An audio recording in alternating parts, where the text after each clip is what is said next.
Because Mayor Live. I'm Ted Goodman, in for Mayor Rudy Giuliani, who is on assignment.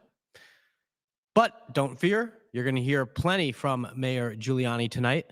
Take a trip with me down memory lane as we hear from the mayor in his own words throughout the years.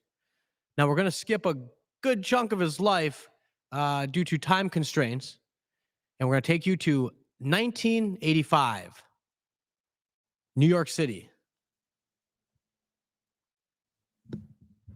Next tonight, we have a profile. Our subject is Rudolph Giuliani, United States Attorney for the Southern District of New York.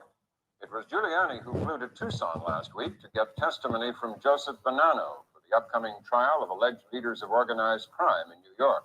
Bonanno wouldn't talk, claiming ill health, and a judge sent him to jail. As the chief federal prosecutor in his area, Giuliani comes across like the Hollywood stereotype of the tough, dedicated crime buster.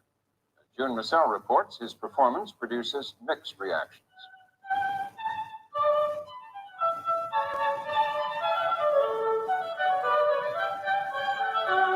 Rudy Giuliani is a man of many dimensions. He loves listening to classical music, and he loves listening to opera. Probably it's genetic. I think if you're Italian, there has to be an interest in opera. It just is in your chromosomes. A Yankee fan since he was 3, he also loves baseball. I love to play baseball, I love to watch baseball, I love to talk about baseball, I love to read about it. And he loves being the tough prosecutor out to get the bad guys. I think that's one of the exhilarations of being a United States attorney. You feel like you can be the good guy. That's why he left Washington to be the Justice Department's man in Manhattan.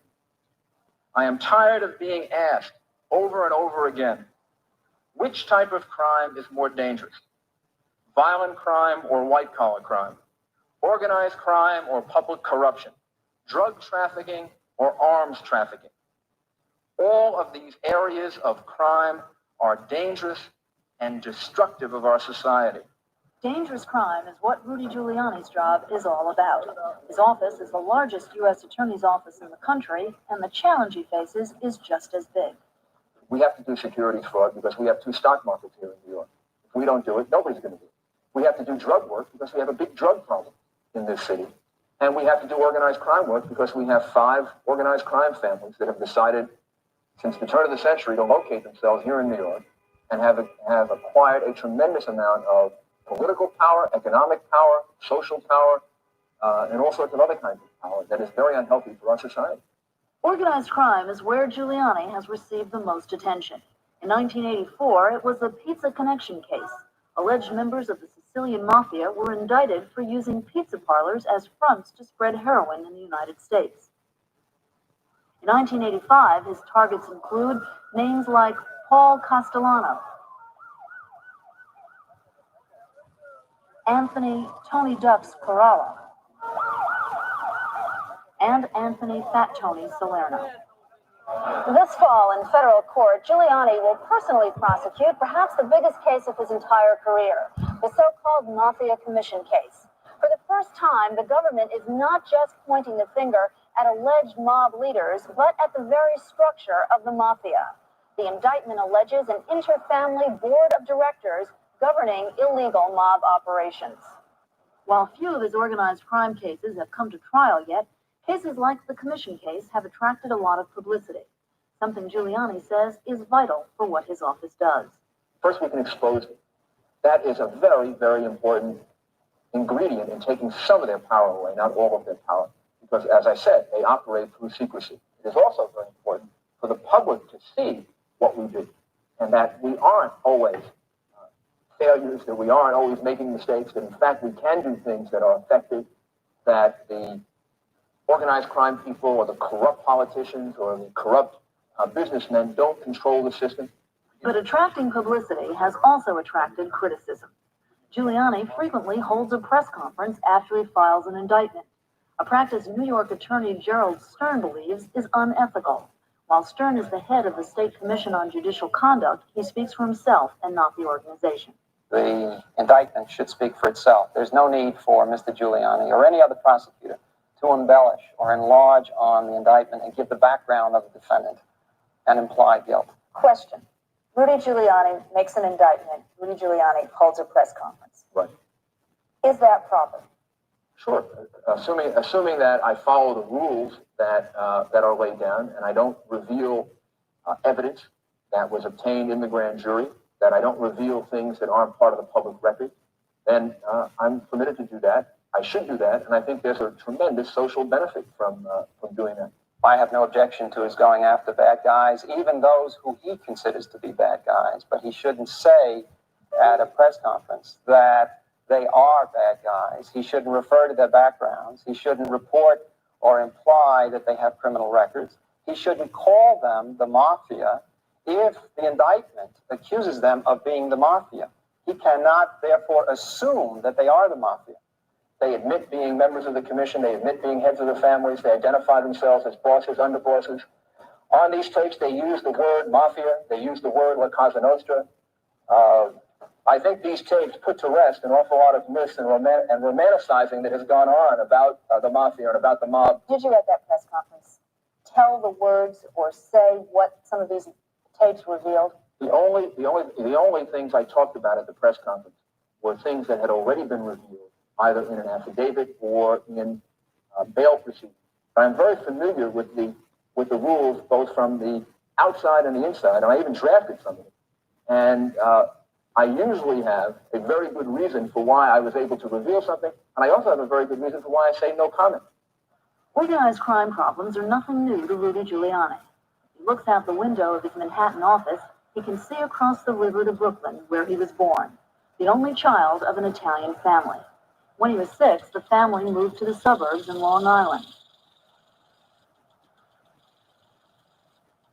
He remembers being told stories about how his great-grandfather had been approached by the mafia.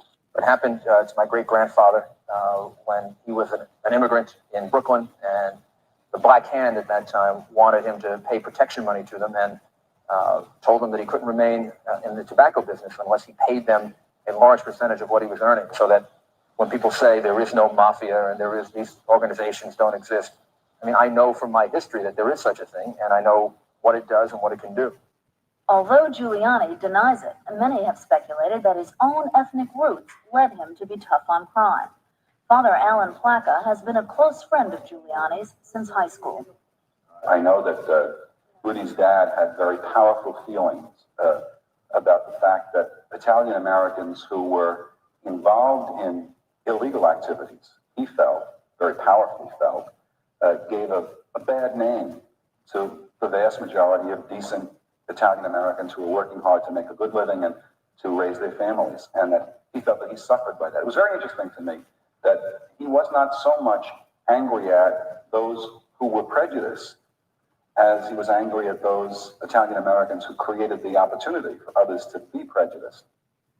In order to get this job, Giuliani took a demotion. He had spent 2 years at the Justice Department in Washington, overseeing all the U.S. attorneys in the country. Now he's one of them.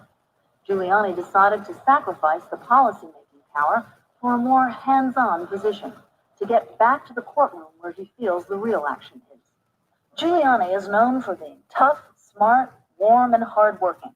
He drives both himself and his staff hard. Jim should require them to submit an affidavit to that effect. So far, no one has yet been willing to submit an affidavit saying that this is it.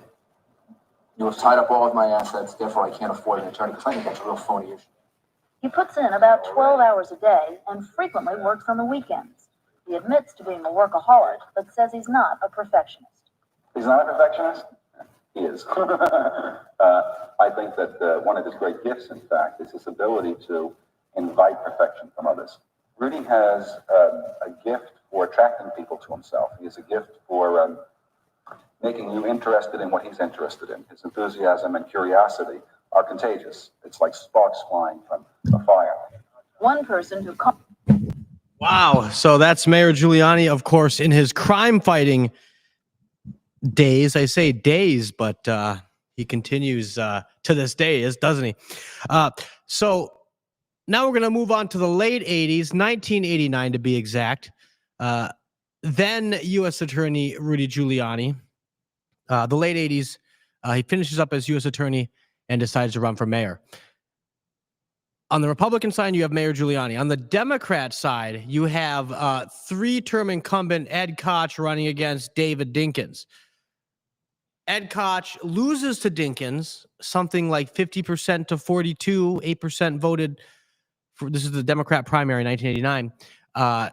Koch loses to Dinkins, right? Koch, he's in his running for his fourth term. His administration is mired in scandal.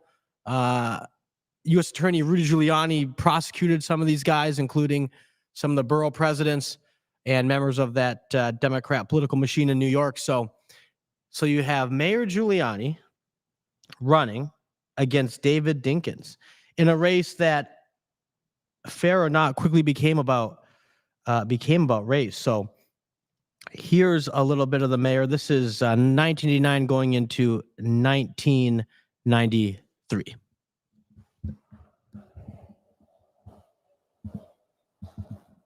May 17th, 1989. At his alma mater, Bishop Laughlin Memorial High School, Rudy Giuliani declares his candidacy for mayor of New York City.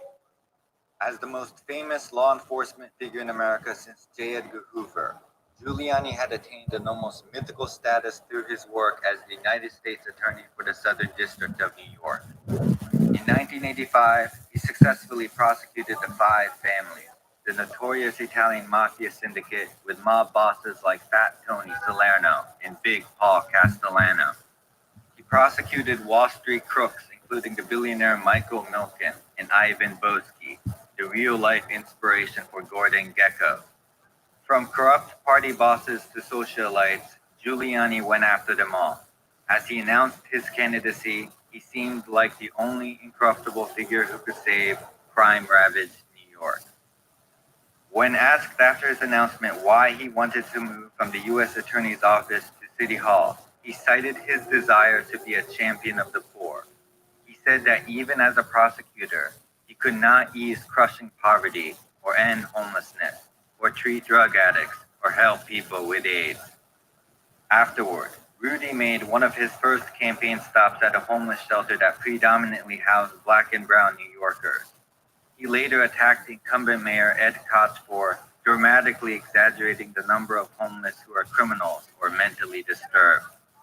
And when the Reagan administration was completely ignoring the AIDS issue, Giuliani addressed the crisis with a 9-page program, which was more detailed than the 4 candidates running in the Democratic primary. Given the decidedly humanitarian bent in Giuliani's platform, one might assume that he chose to announce his first run for mayor at Bishop Laughlin in order to showcase his values as a Christian who deeply cared about the poor and needy. His record prosecuting white-collar criminals would have made it all seem sincere to many working-class voters, as he was certainly no friend of the elites. Giuliani's progressive-sounding rhetoric contrasted with that of the incumbent Democrat Ed Koch, the combative mayor who liked to pick fights with the media. Koch was ideologically centrist and riddled with corruption by his third term. Republicans hated him, and liberal Democrats had finally become frustrated. In his run for mayor, Giuliani was aiming to break a historical precedent. No mayor in the 20th century who had served at least one full 4-year term had ever lost re-election, and Rudy was running as a Republican in a city where Democrats outnumber Republicans 4-1. Still, there was an opening for a political outsider like Rudy to win with a campaign to clean up City Hall. The last time a Republican had won a mayoral election was John Lindsay in 1965. Lindsay was arguably one of the most left-wing mayors in the history of New York. If Giuliani could take a page from Lindsay's playbook and build a coalition with left-wing voters disillusioned with the Democratic incumbent, he might have a path to victory. Alas for Giuliani, his embrace of progressive policies on AIDS, homelessness, and poverty did not serve him well in his first election. His plan to unite Republicans and left-wing Democrats would collapse after a surprise upset in the Democratic primary, when Manhattan Borough President David Dinkins defeated Ed Koch from the left. Giuliani would lose in 1989, and Dinkins would become the first Black mayor in the city's history. 4 years later, Rudy would try again, but this time he would ditch his original plan of trying to win over both Republicans and left-wing Democrats. Instead, in his rematch against Dinkins in the 1993 mayoral election, Giuliani would capitalize on a wave of racial backlash, and this time he would win. Rather than So there's kind of a little bit of the story and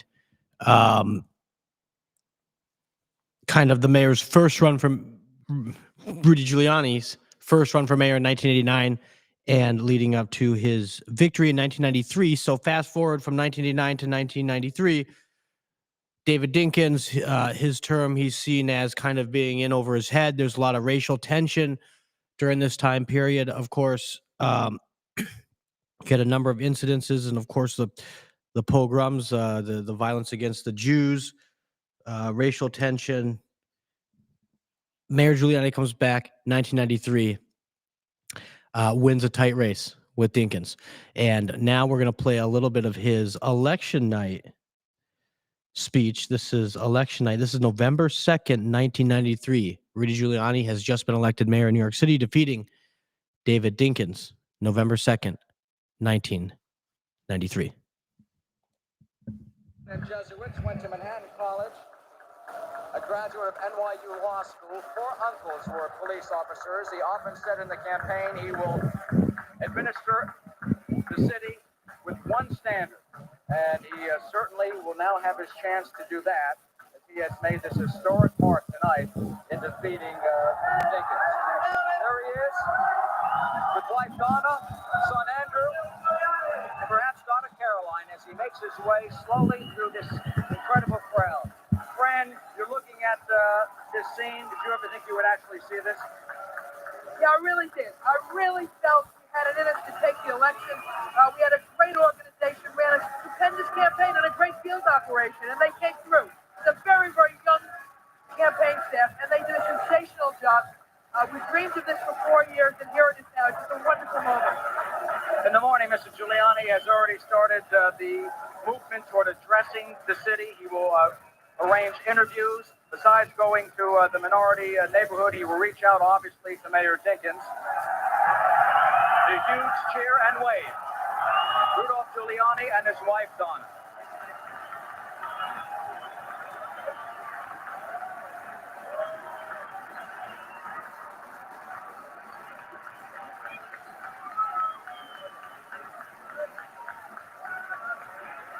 Giuliani obviously is shaking, hugging Susan Alter, who lost. Remember Dio behind him, who lost. Assemblyman Duff Hyken in the glasses and beard.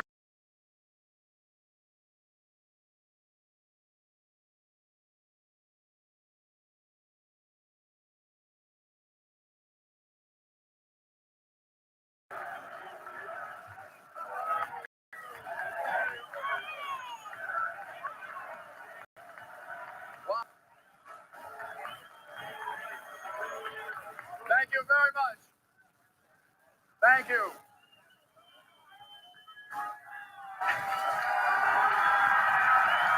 Thank you.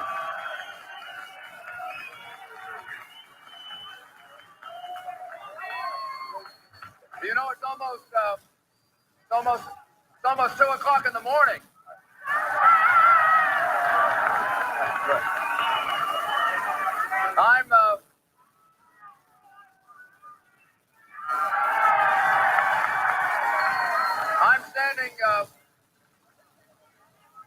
I'm standing before you as the next mayor of New York City.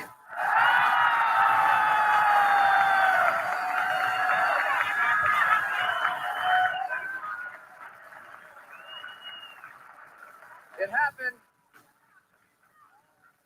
happened because I asked you to believe in me, and you did.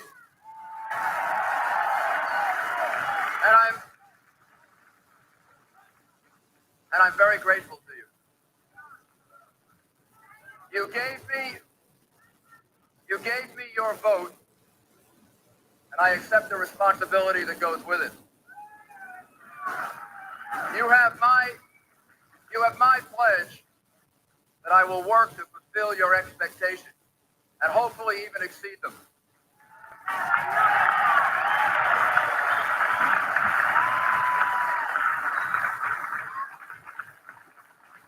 from the very start, and tonight is that start, I want New York to know and understand my stated goal. My administration will be universal in its concern, sensitive to our diversity, and even-handed in every way possible.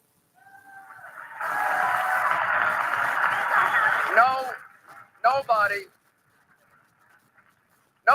no ethnic, religious, or racial group will escape my care, my concern, and my attention.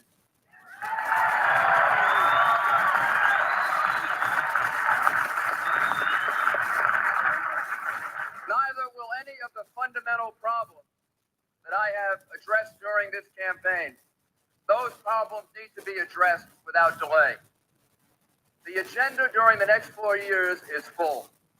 There's much to do, and I can only do it with your continued support and with your help.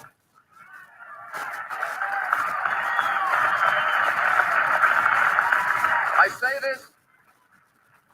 say this to those of you here who have supported me so strongly and with so much of your energy and so much of your desire.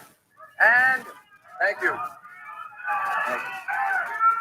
And I say it to all of those who voted for me, those who voted against me, and those who didn't vote. As we look to the future, we must proceed with one thing in mind. Whatever adversity we face, we will face it together. And whatever the benefits, they will be distributed evenly and fairly.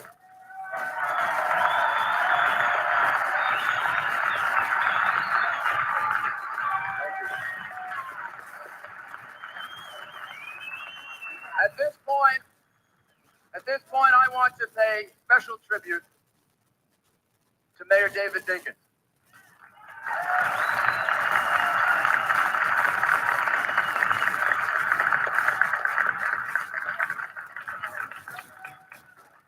We need to acknowledge Mayor Dinkins' distinguished public career and the contributions that he has made to our city over the course of that career, and to acknowledge that he came to the mayoralty during a very difficult period for our city.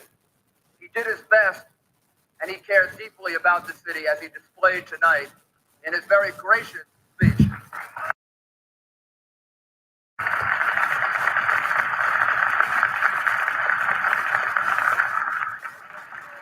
Four years ago, I had to make a similar call to David Dinkins. I understand the pain. I understand the disappointment. And I also respect greatly the dignity with which he did it.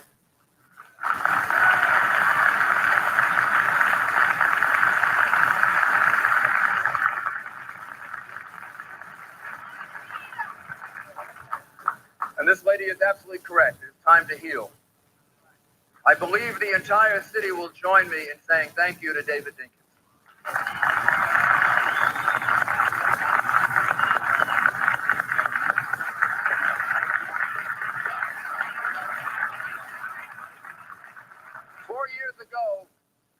I asked all the people who voted for me to give their full support to David Dinkins.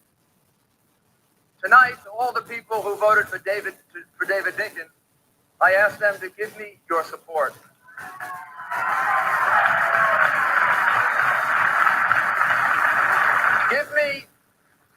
Give me the opportunity to show you that I can serve the entire city equally and fairly and with dedication. And give me the opportunity to do that, not just with words, but with deeds. If you do, then I believe that we can all come together as New Yorkers, as we should.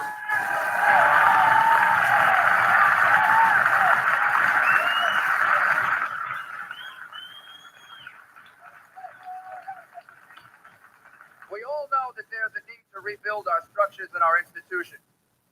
It won't be easy. And it won't be possible if we don't rebuild with understanding and cooperation from the entire city. Starting tomorrow, we begin the process of reaching out to every community in New York City and saying to every community, we have common bonds and common interests together as New Yorkers.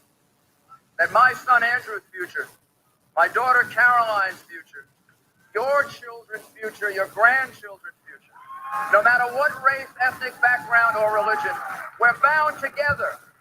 We're all one people.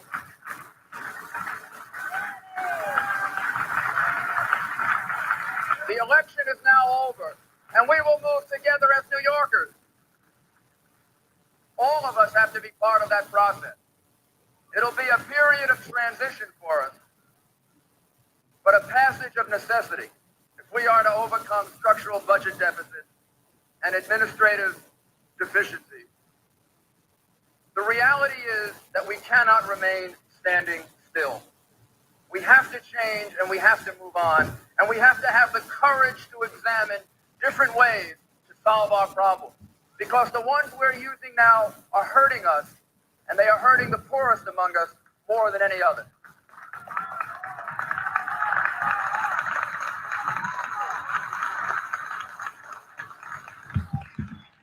Wow. So that's just part of the mayor's 1993 victory speech when he was elected mayor of New York City at a time when crime was at a all-time high. Crime, violent crime specifically. Parts of New York, including Times Square, are places you wouldn't visit as a family. And Mayor Giuliani went in there and he accomplished so much in his first term alone, and that's why in 1997 he cruised to a re-election. So we still want to play a clip here to kind of stay in chronological order. We have the mayor during a debate during the 1997 run. Again, setting the scene here. He's coming in here for re-election, having reduced crime more than virtually any mayor in the city's history. And we saw huge urban renewal, right, in the city in places like Times Square, with Broadway, the theater district, bringing Disney and these different theater companies and reviving that area, just Midtown in general, right? Central Park, the subways through the broken windows theory, something we could really use in lots of cities across America today. And so he really shifted the culture, and people, will give him credit for this throughout the city. And when I'm with them there, even in the Upper East Side, these are clearly dyed-in-the-wool liberals, but they'll say they miss him. They miss him as mayor having competent leadership. So let's play this clip from a mayoral debate on October 9th, 1997, held by New York One. Former city officials, Schools Chancellor Ramon Cortinez and Police Commissioner Willem Grant, among them, were forced to leave or resign under the pressure, public pressure and criticism and ridicule that you sometimes stated about them publicly. Many New Yorkers, including Ms. Messenger, obviously tonight and yesterday on New York One, labeled you a bully and a basher. Believe you have an abrasive confrontational style that interferes with some of the good things that you actually do. Does one have to be a bully in order to get New York into the next millennium? That's about the nicest thing he said about me. Oh, there are more nicer things. I have others. And by the way, I think you're both cute. You're not ugly. Promise? Both of you are cute. Person, there'll be no flirting here, okay? Okay. Let's just keep this on the up and up. We don't want any more trouble than we already have had. That's right. Okay? Thank you. The fact is that what I expect out of people that work in city government is performance. I take this job very, very seriously. I work at it very hard. And I expect that people have to perform. And if they're performing, if they are using money in a wise way, if they're using it intelligently, if they're dealing with the problems of children, for example, and not just the rhetoric of change, but the reality of change, the way Rudy Crew is, they're not going to have a stronger supporter than me as the mayor of the city of New York. If they're not performing, just talking about it, and things are, going in the wrong direction, then I've got to do something about it. I have to step up to it, and I have to try to make changes. You only have 4 years as mayor of New York City to make changes. And if you're going to be unwilling to take on some conflict, you're never going to make change. So That's the style that I have. I think it works most of the time. Like anything else a human being does, sometimes it works, sometimes it doesn't. But by and large, I think it's turned the city in the right direction. Thank you very much, and thank you for stopping on time, so I didn't have to be a bully. Being a bully has worked. Kirsten, I really think we should try to keep this discussion above that name-calling kind of thing. I mean, that isn't particularly productive. No, I was just The wondering. fact is that I'm strong about the views that I have. I wanted to see the school system turn around faster than Mr. Cortines was willing to do it. Rudy Crew has now become the chancellor. I helped to bring him here, support him completely. Reading scores are up, math scores are up. A lot more work needs to be done. There are a lot of difficulties that need to be faced. But I have, and we have, a schools chancellor who's a man who will take on corrupted, incompetent school boards and throw them out, who will remove superintendents. He removed 18 of them out of 32. That's the kind of Wow. So the mayor cruises to an easy, well, I don't want to say easy, right? This is never easy, especially in a city like New York. The mayor wins re-election, is serving his second term. We reached 2001. He's in his final year in office. And then, of course, the fateful day of September 11th, 2001.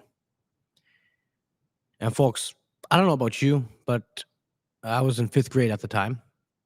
Right, we all seem to remember where we were on September 11th. Now try to think of where you were the day before, even the day after. I suppose those in the New York area probably remember those days after. But being in 5th grade for me, I remember exactly where I was. And I remember the response of 3 men that day. My father, President George W. Bush, and Mayor Rudy Giuliani. And my goodness, how blessed were we to have someone like Mayor Giuliani leading that day in a moment when most were understandably running away from those towers. The mayor went straight for them with his team to be there for his guys, for the brave men and women who were responding to the most horrific, one of the most horrific incidences ever to hit the United States of America. And the leadership he showed that day, the resilience and the heroism by the first responders, of course, the firefighters and police officers, and those on some of those planes who fought back, is we can't put it into words. But Mayor Giuliani was a man that comforted not just the city and not just the region, but really the whole country and the whole world that day. We saw that the mayor was there and was in charge and doing what he could at a time when it just seemed like there was absolutely nothing we could do. So the leadership he showed that day is incredible, and we want to play a little bit of that. This is September 11th, 2001. This is the morning, Church Street.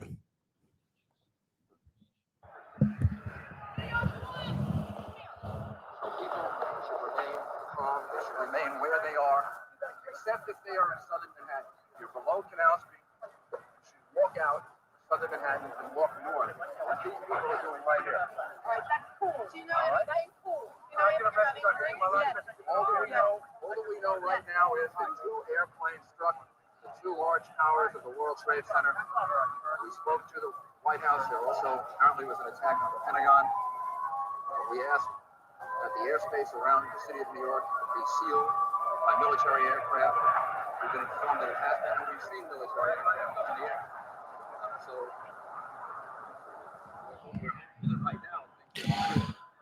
So that was the morning of September 11th, 2001. And we also have clips of the mayor from that evening. And you'll notice Police Commissioner Bernie Carrick, the late, great Bernie Carrick, over his right shoulder. For those who are regular viewers of the show, of course, you've seen Bernie on our program. Boy, do we miss him. And those of you who were there on September 11th, those from the New York region, of course, all of you who have served in the NYPD or have been part of law enforcement likely definitely know who Bernie Carrick is. We miss him dearly. But this is Mayor Giuliani and Commissioner Carrick that day giving updates. And again, I should have warned folks before the last clip, but definitely this one. You may find some of these images disturbing, of course. It'll bring back some awful memories. So I do want to put that out that some of you may find these images disturbing. Give comfort and support maybe to other people that have been affected by this. It would be a good day to do that. The point that Richie Schurer makes is people are wonderful, and I mean this in the best sense of the word. We've had thousands and thousands of people that have come to help us.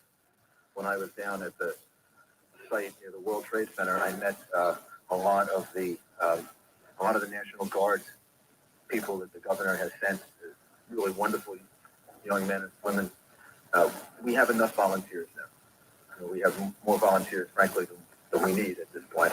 And what we need to do is to focus the efforts of the professionals that are there in being able to do the recovery and try to save as many lives as we can and restore services as quickly as possible. We may be asking for more volunteers tomorrow and the next day and the day after, but right now we don't need any more volunteers. Mr. Mayor, is there still hope that there are people who are still alive and well? Yes, there's hope. There's hope that there are people that are still alive.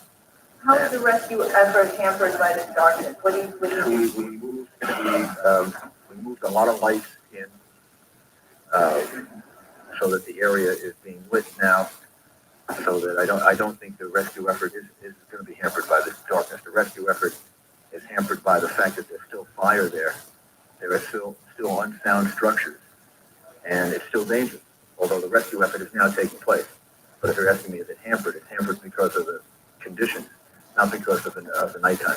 During a long discussion of heavy bulldozers and other heavy construction equipment making its way down to lower Manhattan, what is that going to be used for? That's going to be used to move debris out of the way so that the emergency vehicles can get in and out quickly, so that we can get the ambulances in a more expeditious fashion than we've been able to do. And I want to thank Deputy Mayor Rudy Washington, who has spent most of the day coordinating, getting all of that emergency equipment in the right place, ready to move. If you go along Houston Street, you'll see hundreds and hundreds of pieces of equipment that are lined up to move in and to take debris out. And now they've started doing that. And I think that's probably what you observed. You probably observed them starting to. Are you concerned about the city tonight in light of what all of the things that are happening during the daylight hours today? Am I concerned from the point of view of the actions and activities of the people of the city? The police department is out in large numbers. You want to explain the force that you have out there? And no, I'm not concerned. We're pretty much out in full force this evening. Southern Manhattan, as you know, we're primarily concentrating on the rescue efforts. The rest of the city is basically, some of the entry points are shut down. The tunnels are shut down. As of midnight, there will be no more traffic coming into Southern Manhattan from 14th Street. We're going to shut that down. I think the city's pretty secure. And we're going to continue doing what we're doing in the rescue effort and just hope for the best.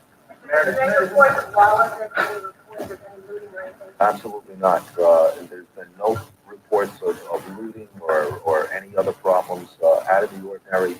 And as I said, the boroughs are working pretty normally.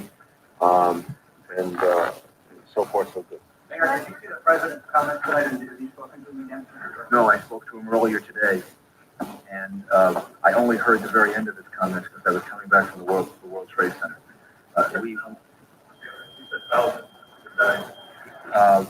I don't know the number at this point. That may be very well be the case. At this point, we're still in the effort of trying to. I don't know the numbers yet, but I mean, this is going to be, as I said, the numbers are going to be very, very high. Just if you think of the number of people that were in the building at the time, we've been spending time with the medical examiner, who, by the way, was injured himself. And so Dr. Hirsch was injured and had to be treated, but he's organized his office, and they are ready to deal with thousands and thousands of bodies if they have to. we'll give them the support and the help to do that. He was down there, yeah. He got injured. I mean, he's okay, but he's obviously he was hurt. He was beaten up pretty badly. His body hurts. Oh no, I mean his body he got hit with debris. No one beat him up. He got hit. He described it that way. I said, "How do you feel, Dr. Hurst?" I got pretty beaten up. And then what happened if he got hit with debris? You weren't sure exactly what debris damaged his wife, what blocks were involved, how much debris had fallen on surrounding If you go down there now, the last time I saw it was when I was leaving this morning. It's horrendous. I mean, it's filled with debris. It's filled with dust. It's going to be a heck of a cleanup there. How far down? Battery Park City, was that affected? The power is out in the lower part of Manhattan on the west side. So there is no power at this point. So that's why we had to bring in the lights to light up the area so that they can do the rescue effort. And the people that live at Battery Park City have been evacuated. They were taken to New Jersey. So I don't know when that'll be back. That's going to take a while for that to come. So on the west, the east side of downtown Manhattan has power, and exactly where the demarcation line is, I'm not sure, but over by one police plaza going east, there's power, and I believe there's power at City Hall now. What are your plans for the rest of the night, the next 12 hours? We just had a long meeting with all of the agencies to make sure they have the support that they need. They'll all reassemble here at 8, 9 o'clock tomorrow morning, and some of the critical people will stay here throughout the night, and we'll have representatives here, and I'll be here for a while longer.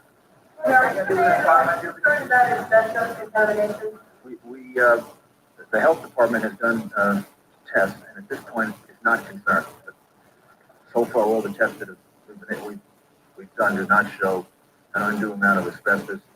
Doesn't show any particular chemical agent that we have to be concerned about. The accumulation of it for people who are down there can become very, very irritating. And there were a lot of people whose eyes have been burned. But I don't think there's any chemical agent that we have to worry about. At this point, how many officers and firefighters who are missing? Yes, we have an idea of how many we're Can you tell us that? Well, it's a lot. It's a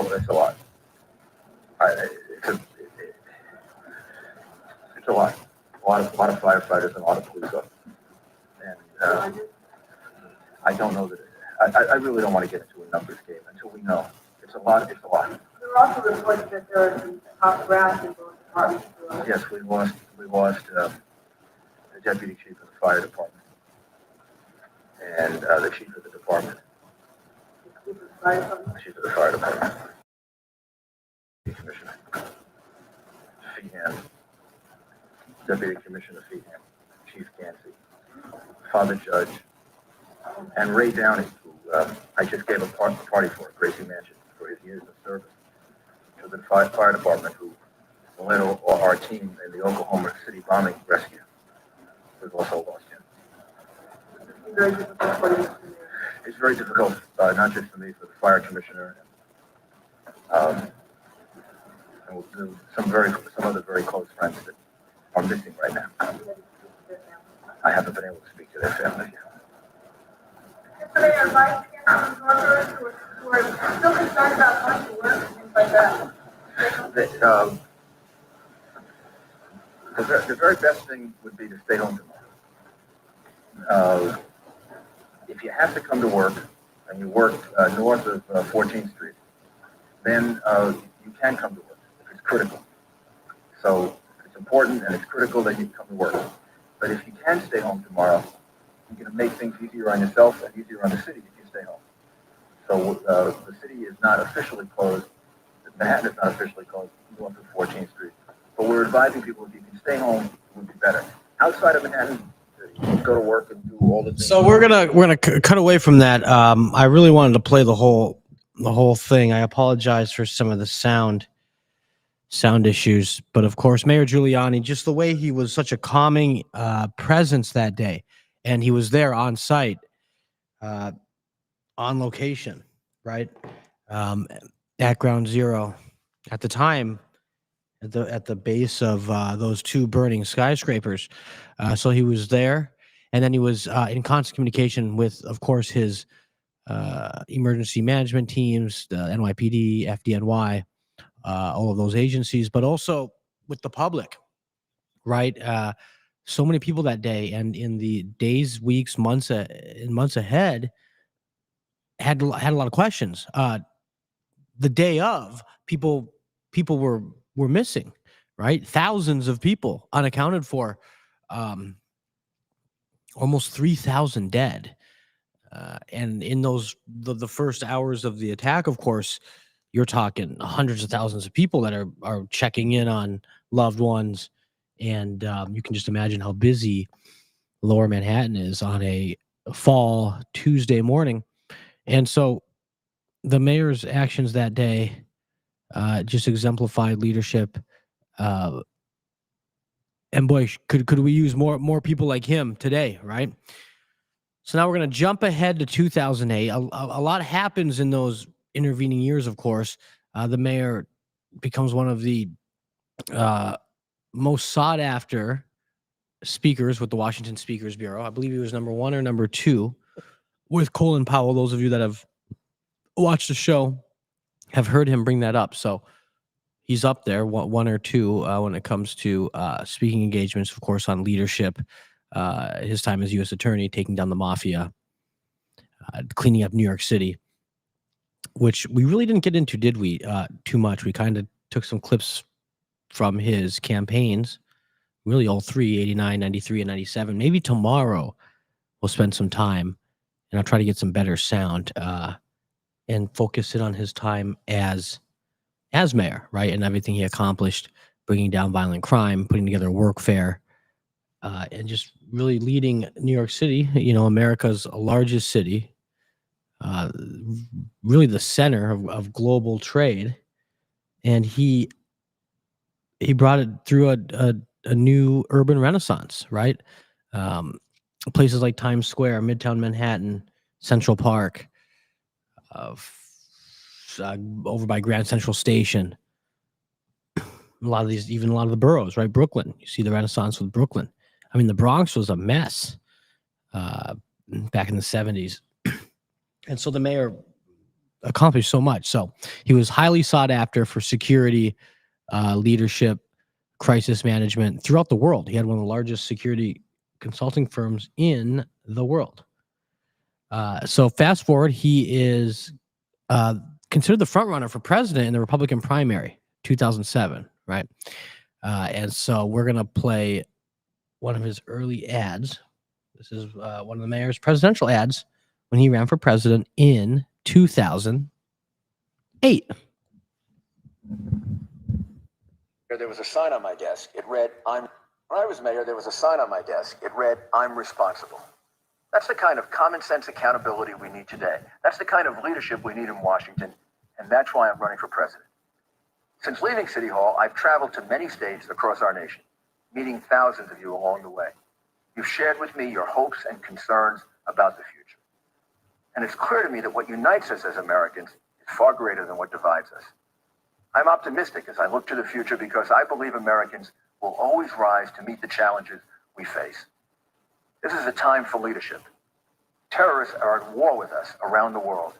At home, we face the generational challenges of making our country energy independent, fiscally disciplined, and building an education system so we can compete and win in the 21st century. We need strong leadership that is not afraid to tackle tough problems head on. From Iraq to immigration to entitlement reform, people in Washington today can't seem to get anything done. Americans don't feel that the government is working as well as it should. If we're going to win this war and solve the serious challenges we face as a nation, the next president is going to have to break the gridlock and make decisions that move us forward, strong and united. I believe I can be that kind of president. I first ran for mayor of New York because I was confident that with determined leadership, New York could be a shining city on a hill again. We cut crime and welfare in half, cut taxes 23 times, and reduced the size of the government bureaucracy, all while working with the Democratic City Council. We improved the effectiveness of government and the quality of life. But most importantly, we restored a sense of pride to our citizens. When I look to the future, I see a country where citizens are confident that our nation is in control of its destiny. I believe we can give Americans fresh evidence that government can work again. I believe we can hand our nation to the next generation better than it was handed to us. But I can't do it alone. I need your help. This is going to be a very different type of campaign. New technology gives one person the power to make a difference on a scale we could hardly imagine 20 or 30 years ago. That's why I hope you'll be coming back to our website. Volunteer, make a financial contribution, and most importantly, be a leader in your community by getting your friends involved in our campaign. Over the course of this campaign, I'll use this website to talk directly to you. Your support is important, and I appreciate it. Together, we can renew our sense of optimism and build a better future for all Americans. So that was the mayor. He ran for president. Well, I thought that was quite a nice ad, just kind of a direct-to-camera ad for his website back in 2007, 2008. So, website online campaigns were still kind of relatively new. I'm sure they had them back in 2000, right? Bill Clinton, even Al Gore, George Bush, 2004, John Kerry. But 2008, Obama, right? He really came out there with Obama. Remember Obama Girl? And he was all over Facebook and YouTube. And wouldn't it be interesting to look back at that time? Wouldn't it be interesting to look back at some of those websites? We're not going to name names, but look at some of those websites to see what, if and what they did to support Barack Obama for president that year. It'd be interesting to see if, because that was at a time before, 2016, and then definitely by 2024, we're a lot more aware of social media, the algorithms, how they manipulate searches. And so it's tougher to get away with it. Where in 2007, 2008, I really wonder, wouldn't that be interesting to see how influential some of these social media companies, online, some of these tech companies, what was their involvement in that 2008 election? So let's fast forward. Again, a lot happens right between 2008 and 2016. The mayor's heavily involved in the Tea Party movement, 2010, right? He campaigns for a number of folks, including Marco Rubio. So we were able to capture this gem. The mayor in 2010 was very helpful to the now Secretary of State, Marco Rubio, in his run for Senate. Well, Senator, my understanding is that the mayor was early in endorsing you back in 2010. Yeah. Let me guys tell you something. Quick story. The mayor didn't just endorse me. He called me a week after the election and wanted to go after Charlie Crist again. We don't got to keep hitting him. God bless. Wow, I love that story. I love that from the now Secretary of State. So 2015, right? Our man, President Trump, comes down the escalator.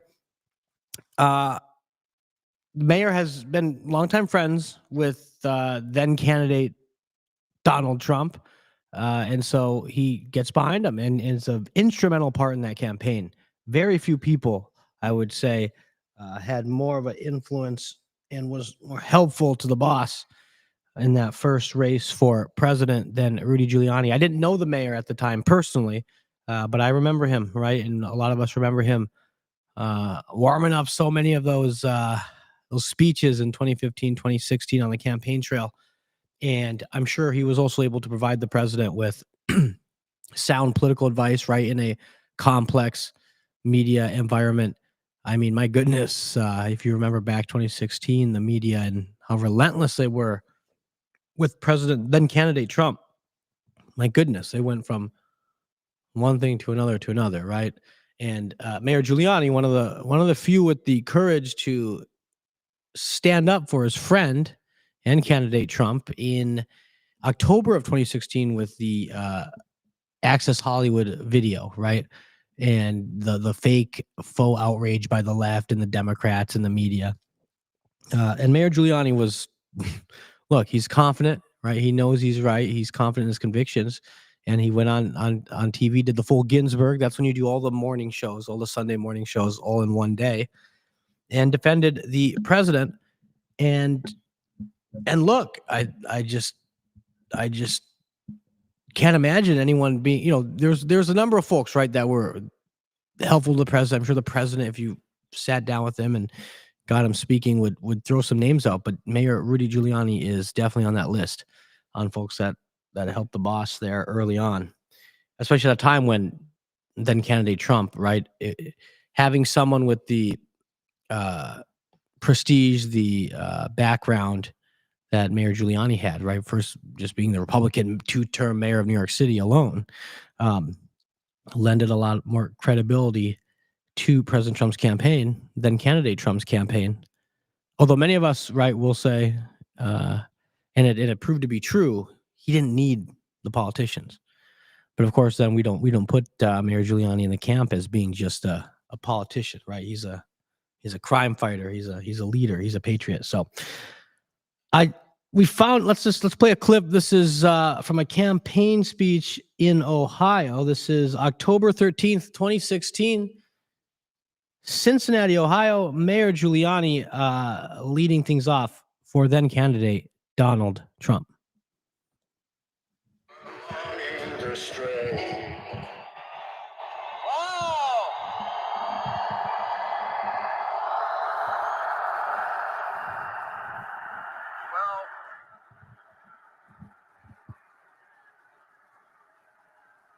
I don't think I have to do very much to convince you to vote for Donald Trump for president, right?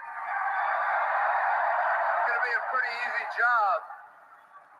So I'd like to make a few points that maybe aren't being given the emphasis that they should be given, because if you think there's been fair coverage for this election, you're living on Mars.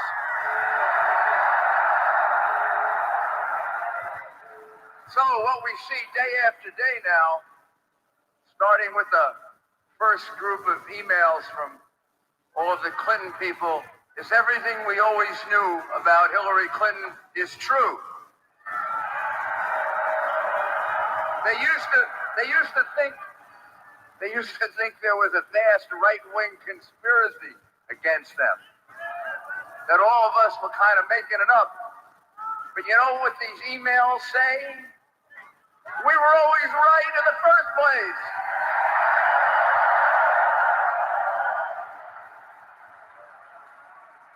Boy, are they slimy. Wow. Ooh.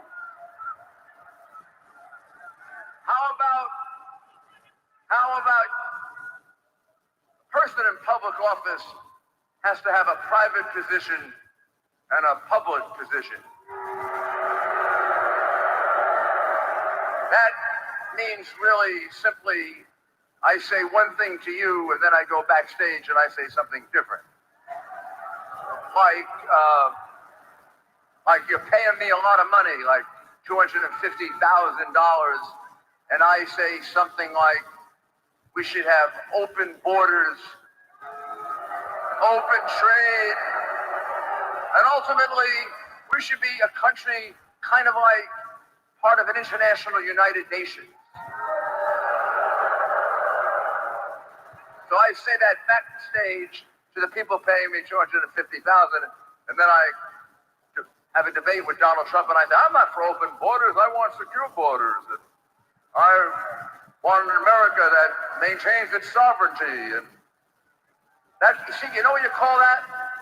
Where I come from Brooklyn. I'm going to tell you what you call that. You call that, you are a liar. I'll give you another one. When you get a subpoena from the United States Congress for your email, when you get a subpoena. So that's the mayor, one of many speeches he gave during the 2016 campaign on behalf of his friend, then candidate Donald Trump. So that was a successful campaign, of course. The mayor went on to be the president's personal attorney. spent a lot of time with the boss. And then the 2020 campaign rolled around. Of course, this is all happening with COVID in the mix. So it's something that we sometimes don't always, that's important. That factor is very important as we talk about the 2020 election, right? So I always like to bring that up, and I will continue to, I like to make that point every time I'm talking about 2020, just to remind folks of what unprecedented times we were living in. And it's important, right, with how they were able to do what they did with that election. And so following the election, I'm on the campaign, right? I'm on the 2020 campaign in the headquarters. And we're getting calls. I know, we're hearing about all this funny business from thousands and thousands of regular Americans across the country, right? With no direct connection to any of us, to the president, just calling in, raising concerns, thousands of calls, right? We're getting thousands of calls. Mayor Giuliani comes in. That's when I meet him. And I immediately knew this is the guy that I want to follow here, because he's willing to take this thing all the way and be a voice for the concerns of millions of everyday Americans who have legitimate and serious concerns about what happened here with this election. And so the mayor had a plan. I spent a few months with him and a small team, right, in Washington. And then COVID, and I want the mayor here to give the specifics, but COVID broke out among the team, or at least positive results on these COVID tests. All right. That's what we'll say. A number of folks had a positive test on these. Remember those COVID tests? And so the whole operation was moved to another location. And so I had broken off. I had stayed in touch. I helped out with the second impeachment defense. But I had been back in Michigan at this point. But this isn't about me. So getting back to it, the mayor, right, had the guts and the courage to stand up and speak out and be a voice. And by the way, he was attempting to do it the legal way. That's why it's so ridiculous that the Bar Association in New York and Washington have taken his bar license away. This is a man who was being a voice for the concerns of thousands and thousands of Americans with the election. And this is a man who was attempting to raise these concerns in a legal manner. So I think that's important to point out. So here's a little bit from the mayor in 2020. This is his press conference in Philadelphia. Knowledge, common practice in the examination of absentee ballots, which happens all the time. Take out the absentee ballot, you open it up, the Republican looks at it, the Democrat looks at it. If nobody objects, you put it in the pile. Either objects, you put it aside. That's what's done for absentee ballots, which have the extra security of having signatures you can match. Here, it's a much more insecure method of voting. No Republican got a chance to look at that ballot. Some of the ballots you will see look suspicious. From very far away, they look like the same pen, possibly same handwriting. We can't say that because we never got to see it. Now, you're also going to find way across, on the other side of the state, there is a similar situation in Pittsburgh involving 300,000 ballots that were uninspected, unreviewed, not observed by a single Republican. Not a single one. There's got to be a pattern. As a friend of mine says, I don't believe in conspiracies, but I also don't believe in coincidence. Kind of funny that all Republicans were rejected here, and all Republicans were rejected in Pittsburgh, and it amounts to about, just about the 700,000 votes that President Trump was ahead by 2 days ago, that disappeared. And we have no way of knowing, because we've been deprived of the right to inspect, if a single one of those ballots is legitimate. That is unheard of. It's illegal. It's unconstitutional. And we will be bringing an action challenging that. And I emphasize to you, it's only one of the many other infirmities in this election. I know this city has a sad history of voter fraud. After all, Joe Frazier is still voting here. Kind of hard since he died 5 years ago, but Joe continues to vote.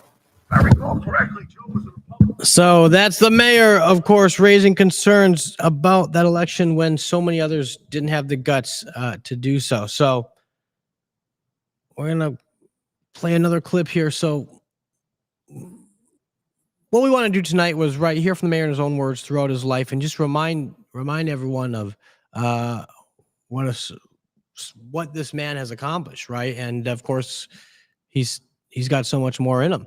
And to this day, those of you that have been with us, tonight is episode 722. That's the 722nd straight weeknight that we have aired this show.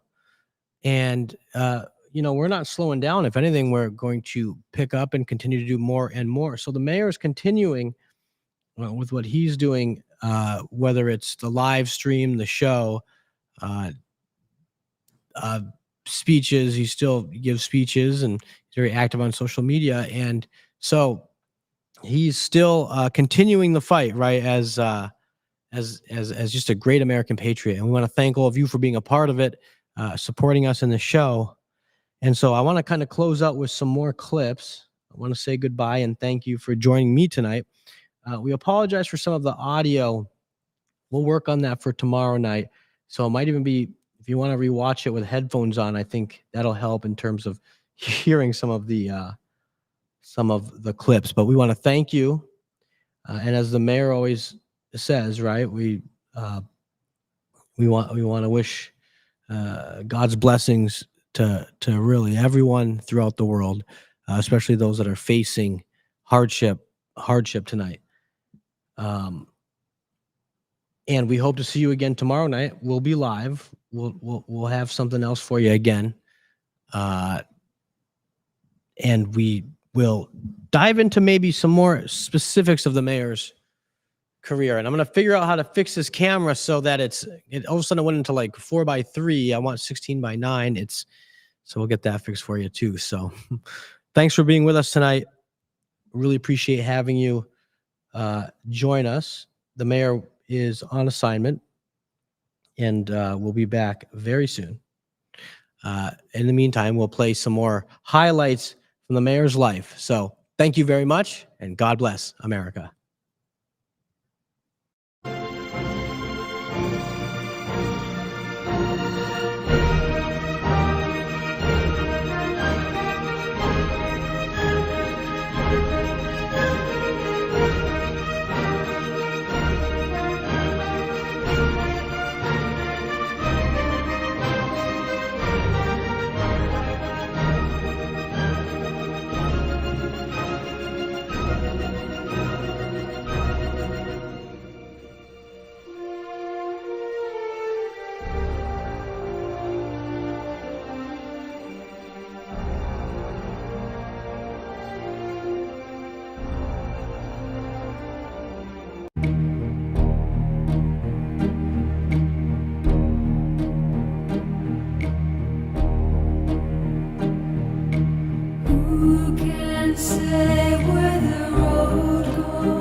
It's our purpose to bring to bear the principle of common sense and rational discussion to the issues of our day. America was created at a time of great turmoil, tremendous disagreements, anger, hatred. There was a book written in 1776 that guided much of the discipline of thinking that brought to us the discovery of our freedoms, of our God-given freedoms. It was Thomas Paine's Common Sense, written in 1776, one of the first American bestsellers, in which Thomas Paine explained, by rational principles, the reason why these small colonies felt the necessity to separate from the Kingdom of Great Britain and the King of England. He explained their inherent desire for liberty, for freedom, freedom of religion, freedom of speech, the ability to select the people who govern them. And he explained it in ways that were understandable to all the people, not just the elite. Because the desire for freedom is universal. The desire for freedom adheres in the human mind, and it is part of the human soul. This is exactly the time we should consult our history.